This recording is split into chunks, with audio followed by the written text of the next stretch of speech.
Hi everybody, welcome to Basic Stitch Knitting Podcast. This is episode 14 and I skipped last week. I was supposed to record last weekend, but I skipped it because I was lazy and I just wanted to do something else, not necessarily being productive, but I haven't been reading a lot, for example, and I haven't been not doing things for a while, so decided to just skip it.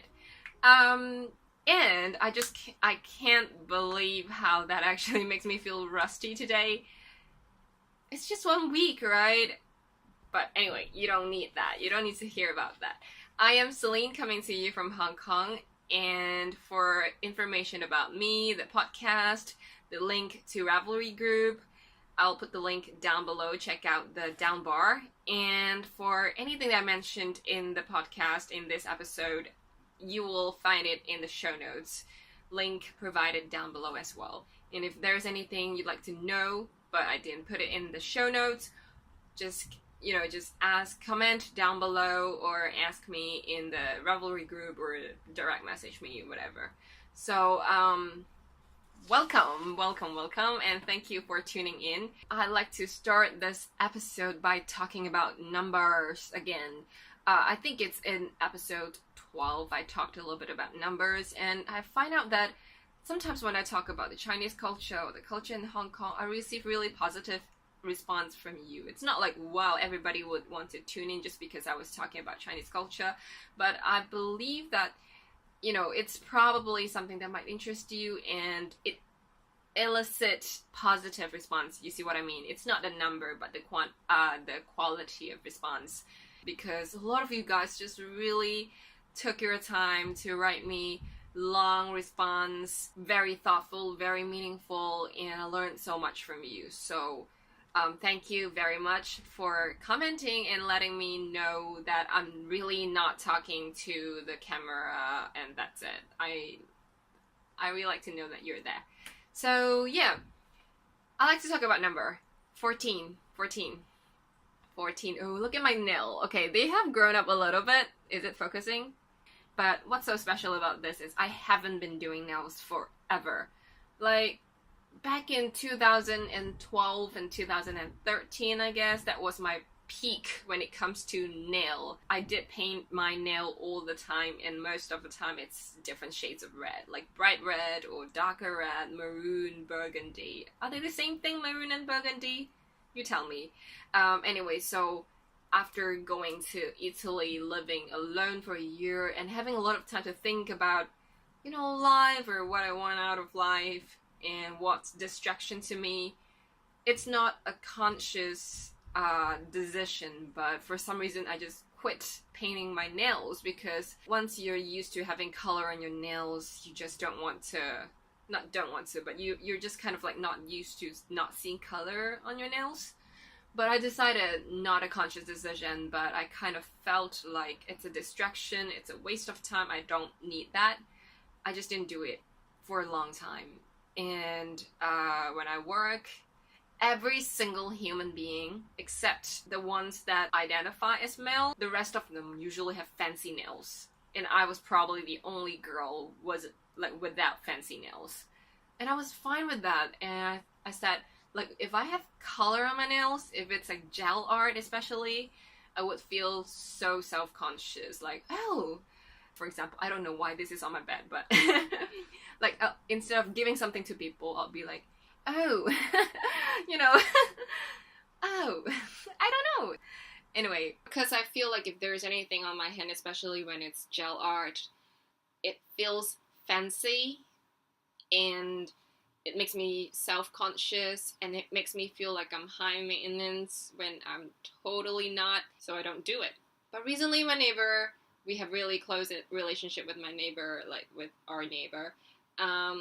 She bought these things where she can do gel art, like gel nail at home.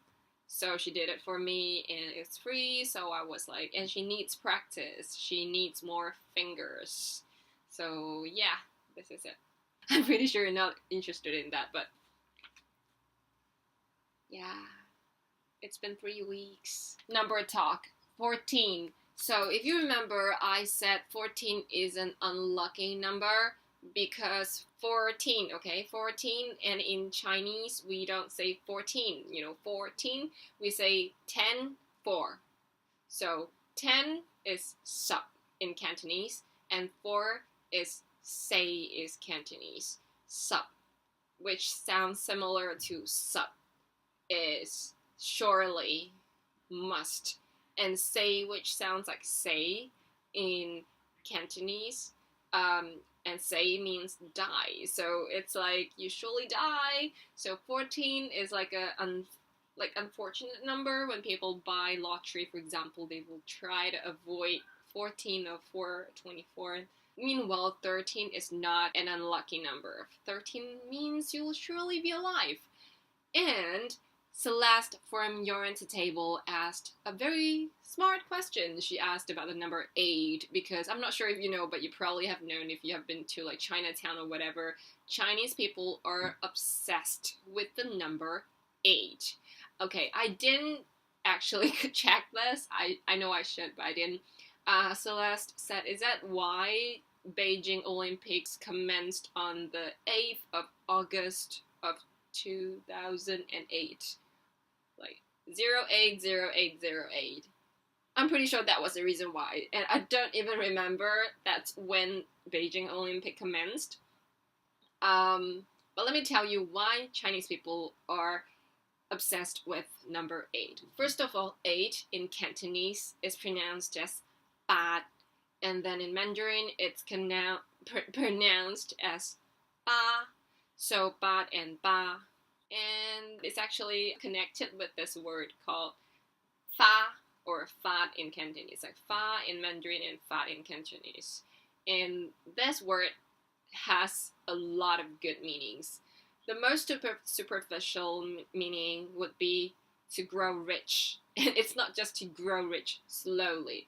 It's to grow rich exponentially, quickly, kind of. See what I mean? So that's the most superficial and money-minded meaning of the word bad. And I actually looked online, because in Chinese language, one word, one character would actually usually carry more than one meaning. The word fat itself basically has 8 meanings.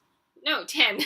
It can't be 8 and 8 and 8, like crazy 8 game. No, 10 minutes, 9. 9, okay, 9. So it means to radiate, shoot. I probably will say more than 9 that you some say.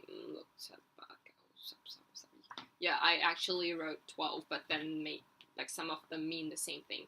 But it means radiate, shoot, to grow, to rise, to start, to happen, to issue, to dispatch, to send, to reveal, inspire, and then it's also a quantifier for cannon or bullets. So most of the meaning, were like really positive ones. So we want to be associated with positive things, so that's why Chinese people are obsessed with number 8. Speaking of which, have you seen the sweater design? I think it's not extremely recent. I saw it probably last episode, after I recorded last episode. And Jenny, I think she's Jenny F on Ravelry. Jenny she is the host, one of the 2 hosts of Tri-Cities Knit podcast, which I enjoy a lot. Jenny has released a pattern on Ravelry, and it's a yoke design, like a yoke sweater with a lot of number 8 here. It's pretty, like when you think about it, like, are you sure? But it's not just 8, it's like, like 8 broken down to 4 parts. It just looks cute. And if you believe in the magic of number, it will bring you good luck. I don't know how to pronounce the name of the pullover. It's called Vesica Pisces pullover. I don't know. I'm not even sure what language it is. I think actually Jenny wasn't having the number 8 in mind. She was having, the 8 symbol but does look like infinity symbol, right? And according to Jenny, the infinity symbol is actually used in a lot of different cultures to mean the same thing. I don't know, but I'll put the link or the name of this pullover in the show notes, so if you're interested, you can check it out. And also, if you knit that, you can probably join the basic stitch color knit along. Oh my god. Basic stitch Colourwork knit along, but on Instagram the hashtag is basic stitch color KAL, because I don't want it to be extremely long, you know. I wish when I started this podcast I chose a much shorter name that just rings, you know, not like basic stitch knitting podcast, but just one word like wool jewel. You know, that's really cool. Skeinier knit. Yeah, that's another good name. So yeah, a good name is so important, and it's not like I didn't know about it before I started the podcast, but for some reason I just stick to basic stitch knitting podcast because I'm a basic bitch. So like what I said, my hair. So like what I said, we are hosting a Colourwork knit along, and for the rules, I'm not going to regurgitate and repeat and to bore you on this video about the rules of the knit along. So if you're interested in joining the knit along, please go to the Ravelry group. There is a chatter thread, and there is kind of, I think, clear instruction or rules and stuff in the thread.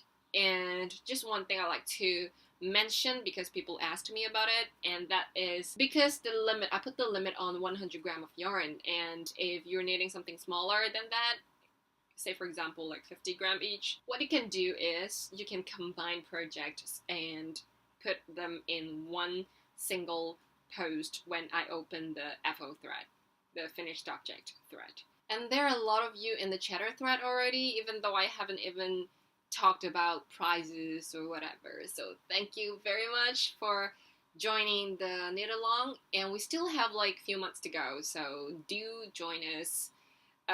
If you happen to be knitting Colourwork, or you feel like if it's a new thing for you, totally take this chance to try, because it's really not difficult. And now let me talk about my own contribution to the knit along. I'm going to put a picture maybe here or there or even here of the Marius sweater, because it's not knit up yet.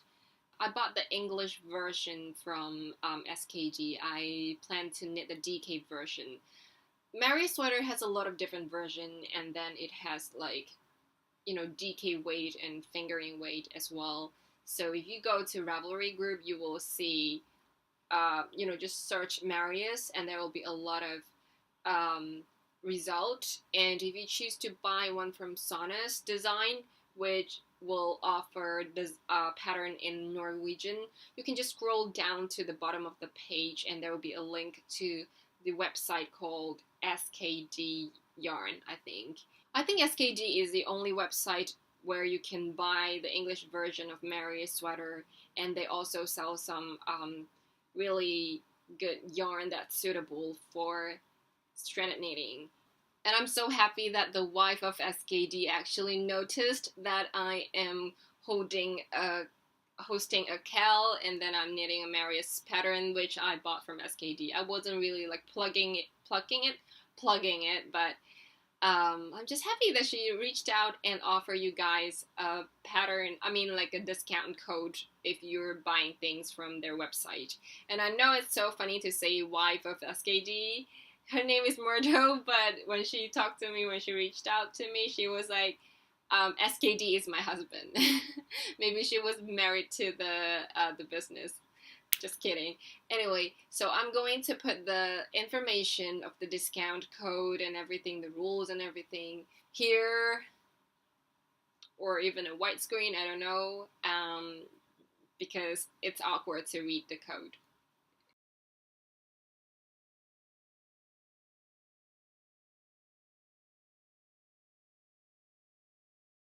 I actually wanted to let you guys know earlier, but I wasn't recording a podcast, so I have already put the information in the chatter thread as well. So if you've been checking out the chatter thread, you probably know about the discount code. That will make me feel less guilty, like, you know, what if you have already bought the yarn that you needed? I'm going to double dip with Skeinier Knit podcast. KAL, she is hosting Marius sweater KAL, and basically that was what inspired me to knit Marius sweater.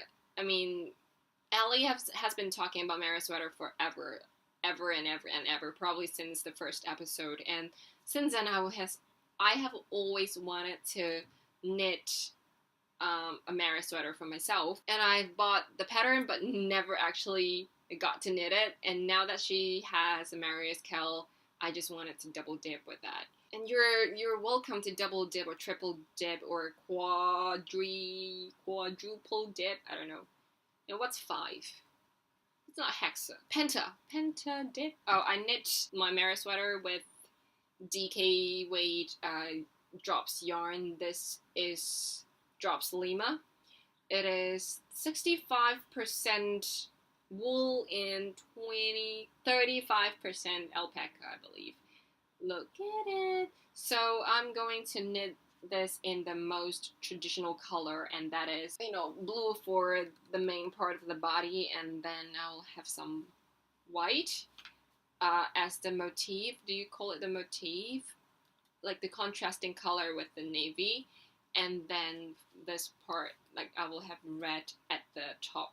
I don't think I will need even like half a skein of this, or even 25% of the skein. This, I think, is the first time I knit with Lima. I'm not sure. I have knit with Nepal before, and Nepal is the Aran weight version of Lima. Lima is DK, but to me it really does feel like a worsted weight or a heavier DK. To me, heavier DK means worsted weight yarn sometimes. It feels very sturdy and just very chunky to me. Like it, and it doesn't. So far I kind of feel like I might actually like it better than I like Nepal. I love Nepal, and I know a lot of people love Nepal. Nepal is the yarn that brought the brand Drops Yarn to my attention, but I like Lima better because I feel like it doesn't shed as much as the Nepal yarn does. And sometimes I'm not sure if, the yarn actually performs differently across different color. I was knitting with a mixed gray Nepal, and I'm not sure, maybe when it's mixed, the yarn is not intertwined so tightly together. I don't know. So anyway, I'm loving Lima way more than I like, not way more, but I like Lima better than I like Nepal. And I like Nepal, so.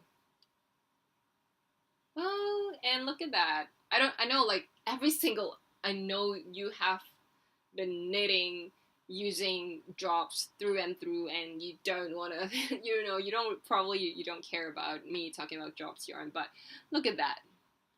Is it focusing? Will it focus? The problem is, will it focus? Are you going to focus? Anyway, it's cute, and Lima is the capital city of Peru, and you might be like, yeah, I know. I didn't know. I have heard like Lima a lot, and then there are schools called Rose of Lima, but I grew up in Malaysia, and to me Lima means 5. Lima means 5. And I just realized Lima is the capital city of Peru. I shouldn't be telling you this because, a smart person shouldn't be revealing her stupidity. If you have noticed, I actually showed you 2 skein of this because I'm knitting the sleeves first. It doesn't look smooth, and the awesome daylight actually accentuates how not smooth it is, but look at it. It's quite long now, right? I think I'm knitting the sleeves 2 at the same time, and it feels a little bit awkward. It's not like knitting socks 2 at the same time because socks are light and small, but these are chunky and heavy. And when I'm knitting, like, this is what I'm going to do next. I'm going to knit like this. And with so much weight on one side of the needle, it just feels a little bit awkward. And that, I guess, is why I've been knitting this really slowly. But this kind of awkward is something that I'm willing to tolerate, because I really don't want to knit the sleeves separately. because if that's what I'm going to do, the sleeves will be very uneven, like how I increase things and also the final length of the sleeves. The pattern calls for an increase every X number of rows, but I never remember to do that. I will always like do 3 rows more, or sometimes 1 rows more, sometimes 1 row more, and sometimes 2 rows more. So it's uneven, but when you're doing it two at the same time, it doesn't matter how uneven it is because they're uneven together, which makes it even, if that makes sense to you. According to the pattern, you knit from the bottom to approximately here, and then you knit the sleeves from bottom to approximately here as well, and then like sleeve 1 and then sleeve 2, and you put them together and connect them, like join the 3 pieces together and start to knit the whole thing, and knit the yoke up and shape it at the same time till the collar. And that's not what I want to do, because that's a common problem with every single bottom up sweater, and that's, you never know how long the torso will be. You never know when you should stop, because you don't actually know the row gauge. I mean, how many row here, like how long this part will be at the end.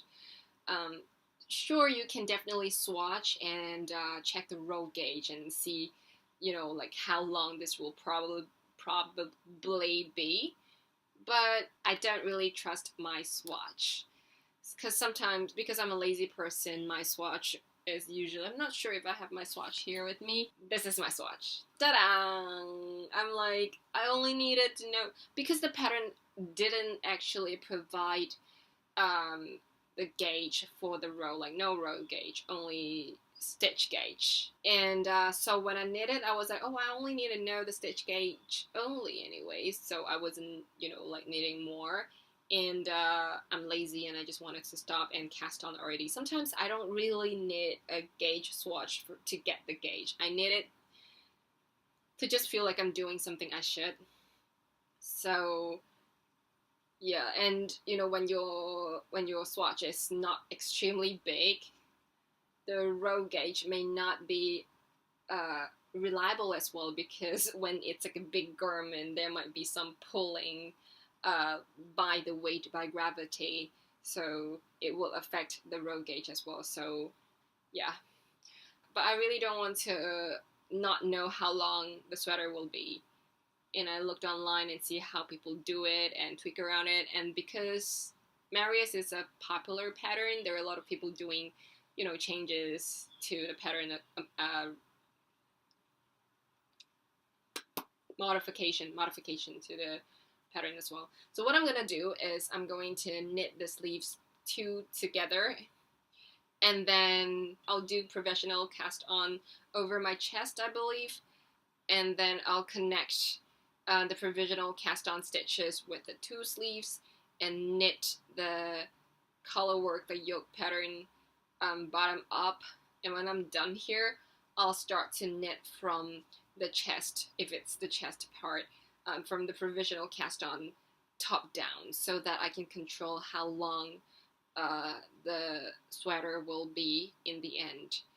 I don't really have 100% of control when it comes to the length of the sleeves, but I'm actually quite flexible when it comes to the length of the sleeve. If it's too short, I'll just pull it longer when I'm blogging it. If it's too long, it's fine. I'm okay with long sleeves. So that's what I'm gonna do. And so far, actually, it has gone quite long. Like, let me show you. Like this. I'm not sure if you can see it, but I'm going to, like this. So it has come up to here. And the problem with Marius sweater is that a lot of them, when I see the project pictures of a lot of people who have knitted, the underarm part actually drops quite low down, not like here. It drops quite low down, and I'm not sure if I love that, because it looks so overly cozy, which might be a good thing. But I feel like if I raise my hand, the sweater will be pulled up, and I don't exactly want that. But I don't know. I'll see and see if it fits. And if it doesn't, I think it's fine. I'll just treat it as a very cozy sweater. And I don't think there's a way to work around that. That is a very inherent problem with yoke design. You don't get much control over this part. This part is where I've been knitting in the past 2 days. Can you believe it? I know this is not quick for you guys. Not quick for most of you guys. But I'm not a quick knitter. And this part, this took me like 2 weeks, and this took me 2 days. And that is because I have recently started to watch Game of Thrones again. And it was so good, and I just sat there and knit and watched Game of Thrones. And it kept me sitting there for a long time. Also, if you're a perfectionist and, well, to start with, I don't think this pattern is for a perfectionist, but if you are like a perfectionist and you really want to knit this pattern of Marius sweater, I think you can actually do a crazy provisional cast on, like provisional cast on for this part, like the body part, and then provisional cast on for the sleeves, and provisional cast on for the sleeves here as well. And then you join the provisional cast on together, maybe after like 1 or 2 rows of stockinette. You knit up, do the yoke, and then from there you can do, you know, knit top down from here, so that you have 100% of control on the length of both the sleeves and also the body. But for me, I'm definitely not going to do it because I hate knitting sleeves, and I hate it especially when I have to do it separately. So yeah, that's an option for you if you decide to knit sweater, Marius sweater. So that's it for my Marius sweater, and that is also my first whip, just to keep, you know, a sort of structure to this podcast. And my second whip work in progress will be my Tulip Tank. I've shown you forever, and it will take a long time for me to finish. I promise you. It's because it's a lot of stitches, but I have made some progress, thank God.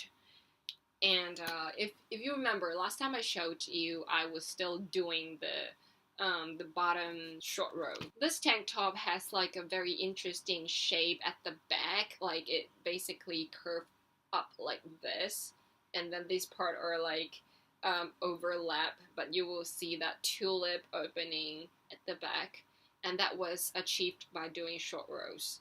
And I've been spending like a million years doing the short rows, and now I'm done. I'm trying to understand this.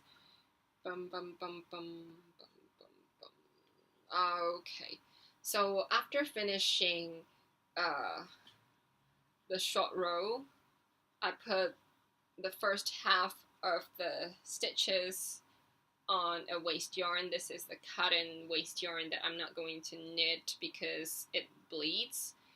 And then the second part, I put it in another waste yarn. And the third part is where I'm working on. And it is on higher needle. So, yeah.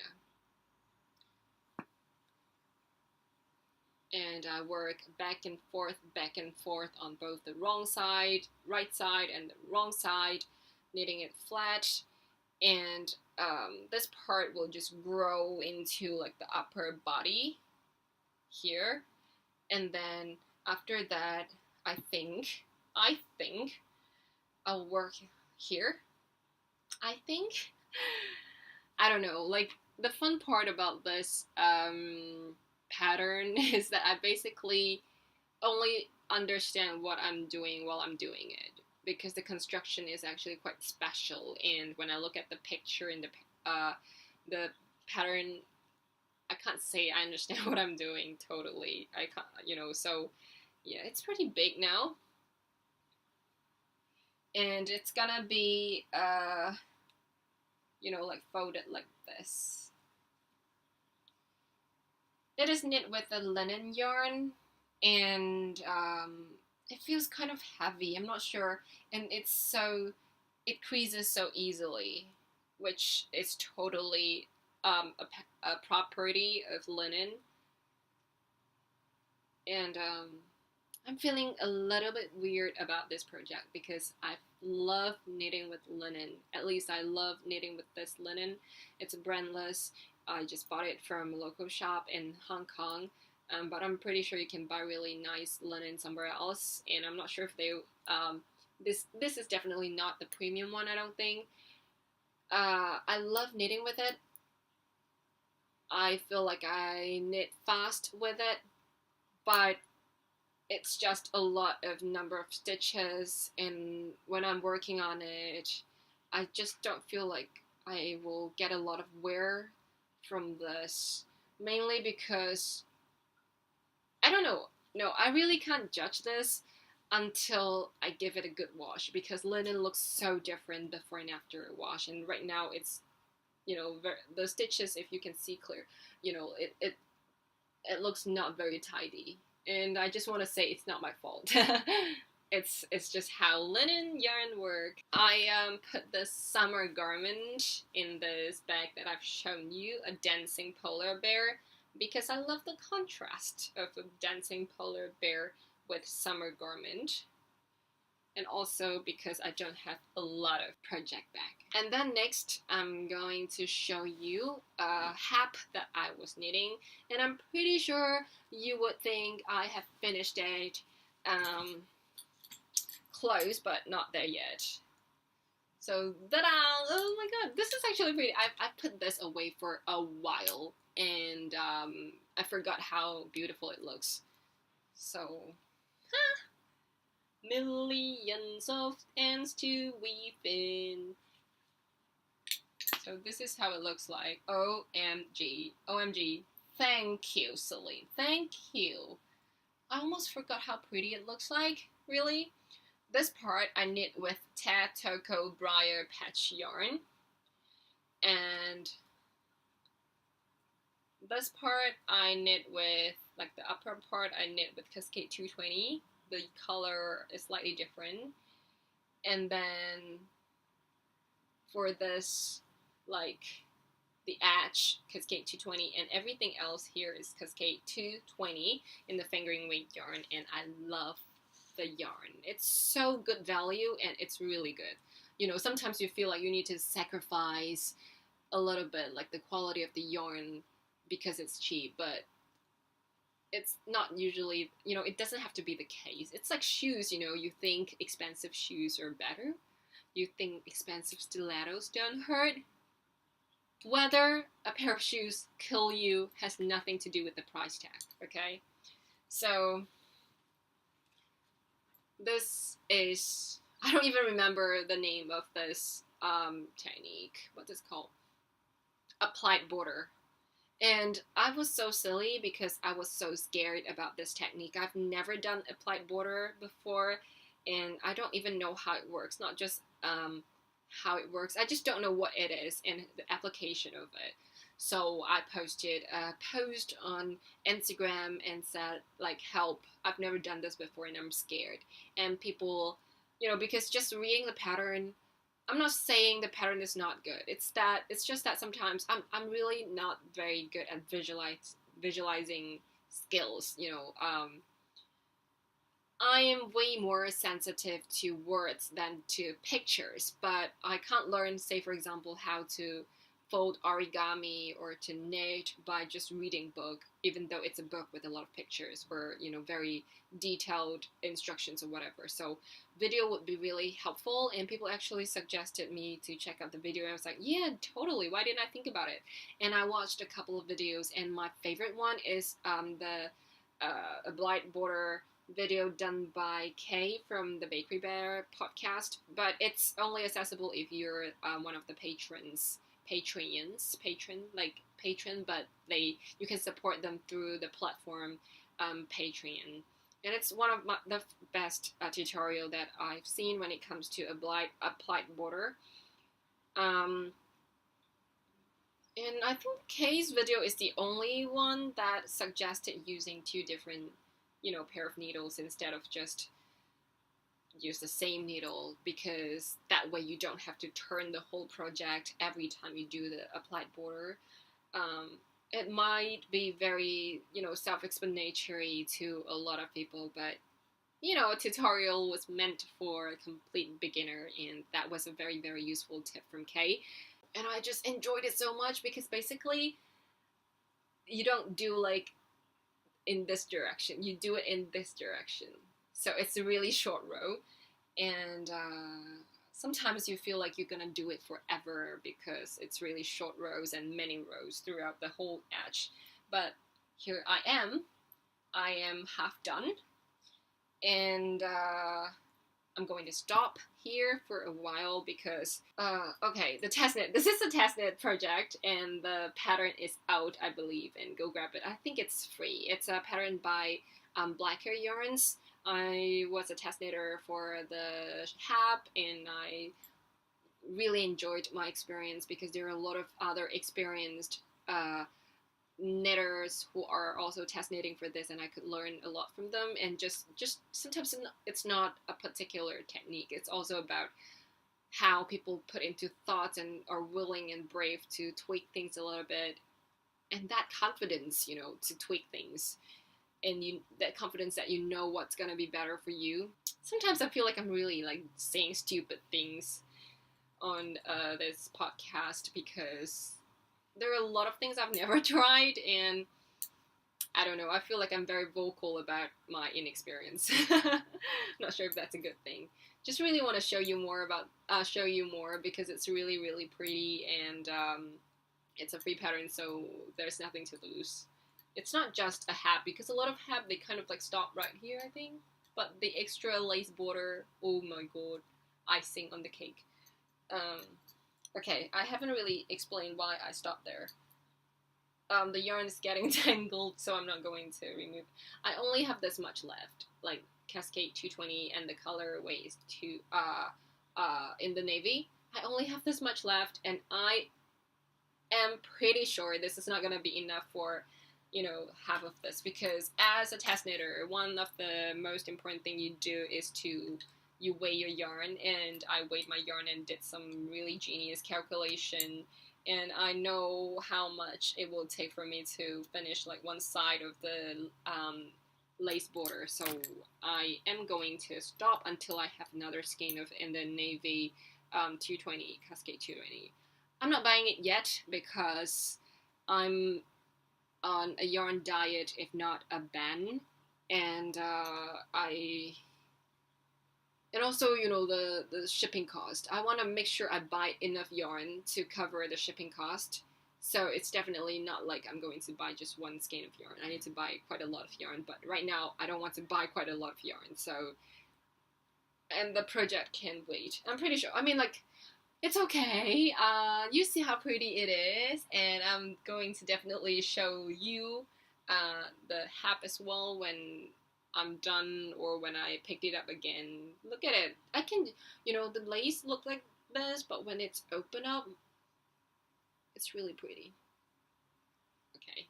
And that is Balvraid Hap. I'm sorry I didn't mention the name. I haven't been podcasting for 3 weeks, and it's Balvraid Hap.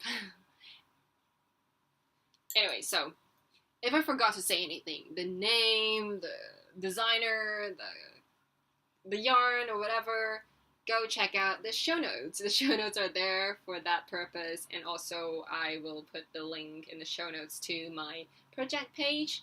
I religiously update my project page. Not religiously, but, I do put my projects, all of my projects, on my project page.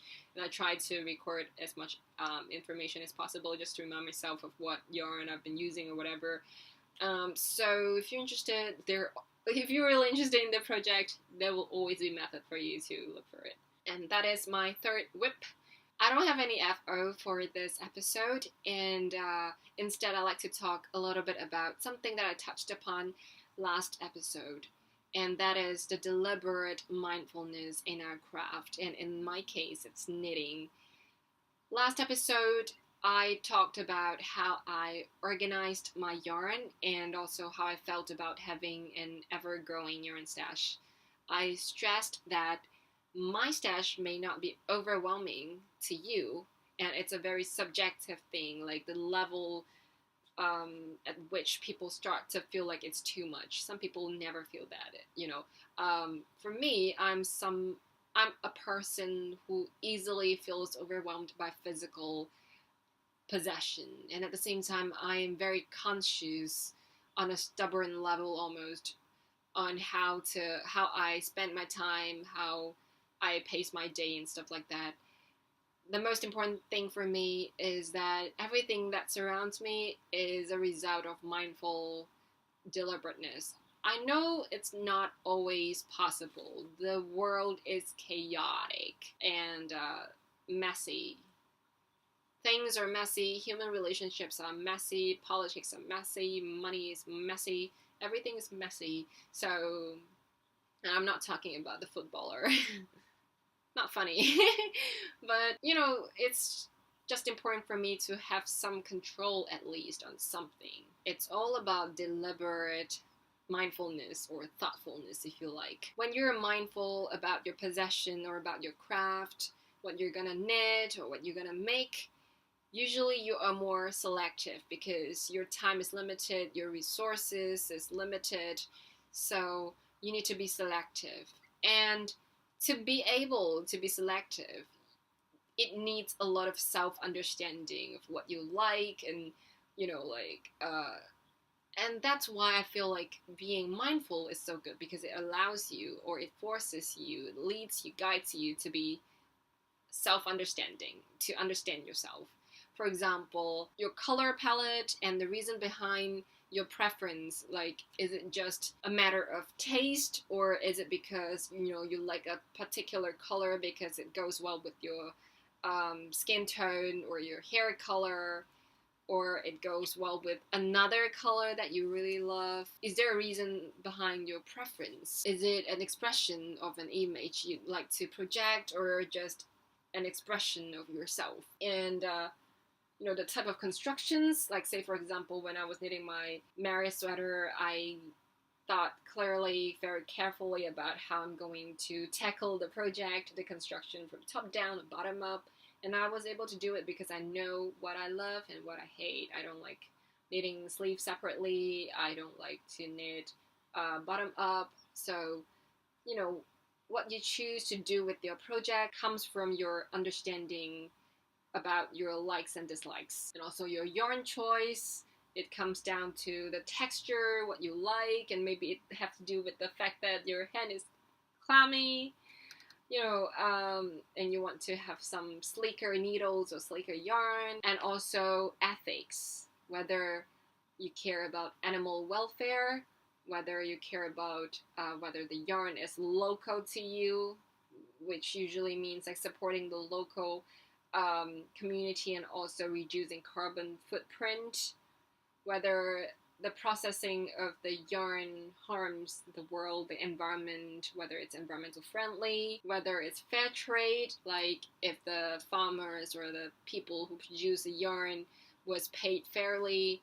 You choose your battleground, because it will be perfect if your yarn can beat all of them, but sometimes you just need to choose your battleground because it's really difficult to get all of them. Like, say for example, if I'm in Hong Kong, how can I support my local community when nobody actually raises animals for their hair? And by choosing your battleground, you also understand more about you, like what you value most. So, in last episode, I received a lot of positive response from you. I'm so glad I talked about it. It's slightly controversial because, people might feel like, oh, so you're anti-indie dyer, you're anti-buying more yarn to support makers or whatever. No, that's not what I mean, and you know the difference. It doesn't need my explanation. And also, I felt so happy reading your comments. A lot of you guys just wrote some really thoughtful things, reflections of how it is like the relationship between you and your yarn and your stash and how you organize things. If you haven't watched the last episode, you might want to go back and watch it. I'll put the link here I think it's here, if it's not here.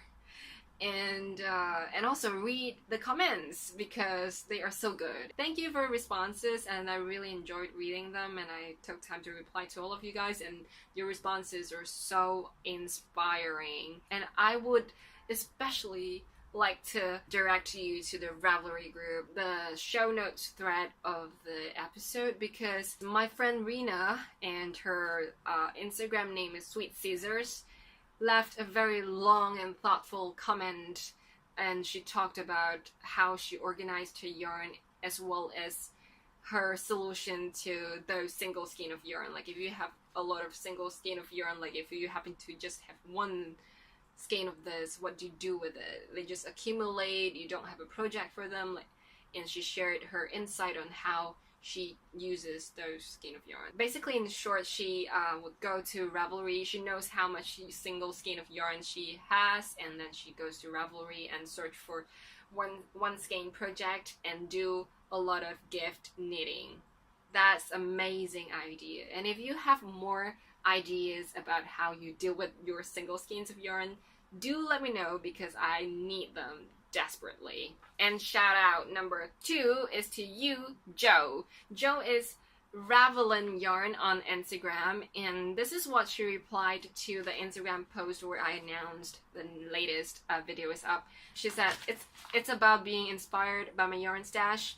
I will take this as a reminder for restraint, aiming for contentment, rediscovering the yarn I have, and very thoughtful buying. Thank you, Rena, and thank you, Joe, for your responses. And for those I didn't read out your response, I really enjoyed reading them. So before ending this episode, I'd like to give a special shout out to Kitty from Insight23. This is not a random name dropping. She doesn't know anything about me. She totally doesn't know about me.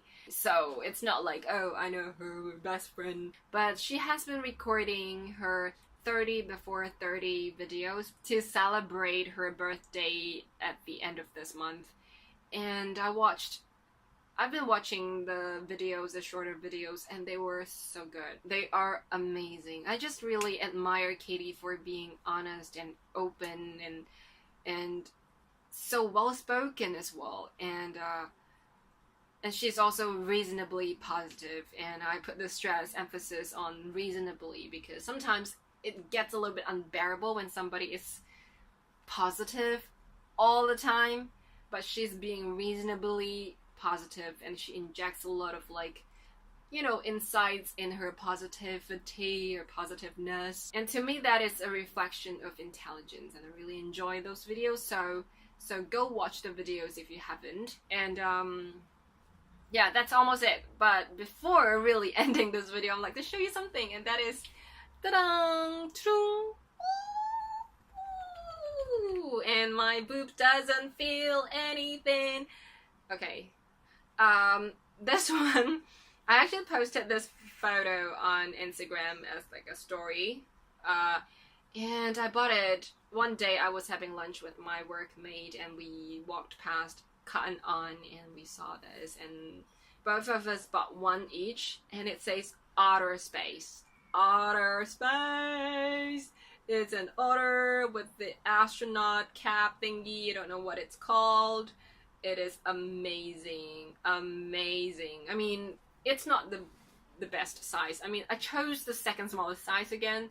My friend chose the smallest size because I didn't want it to be very tight. I don't really like things on my upper body to be tight, but turn out to be a little bit tight anyway. So if you're considering, I'm not sure if any one of you is going to consider buying a t-shirt from Cotton On, like cheap, fast fashion, but if you're interested because of the love for otter, I would say it runs small.